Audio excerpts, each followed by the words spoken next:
કેમ જો ચાચુ મમ્મી પાય લાગ્યું મજામાં? કેમ ગયો તમારો નોળિયો આઈ મીન મારો સાલો? તમે પણ હું મારા ભાઈની વાહે પડી ગયા. આવા બધા સાયકલા વેડા સુરત જઈને કરજો. અહીંયા તો હરખું બોલો. જોડો રીચાઈ ગઈ, તારી સિસ્ટર રીચાઈ ગઈ. બેનું સુરત આવ્યો ને તાર નોળિયા મારો ફોન એનો ઉપડ્યો, મને કેબિનમાં બેહાડી દીધો ઈ પોપડામાંથી. એનામાં ક્યાં મીઠું છે? મારામાં તો સોડિયમ ક્લોરાઇડ છે પણ તમારા બંનેમાં નથી.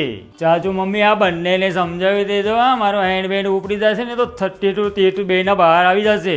એનીવે ચાચુ મમ્મી તમારે ઢાંકણી બાકણીમાં કઈ પાણી બાણી નહીં ખોટી જતું ને. એક કટિંગ ચા બનાવી દો અને સુગર ફ્રી બનાવજો. એનીવે ક્યાં છે મારા ક્યુટ પપ્પા? વાડીએ પાણી ઓળવા ગયા છે. તમે બધા થઈને એને ડોંકી બનાવી દેશો. હે ડોંકી એટલે ગધેડું, ન ઘરનું નહીં ઘાટનું. ચાલ હવે જમવાનું કહી દે. હવે બધા એક સરખા જ ઇડિયટ ભેગા થયા છે.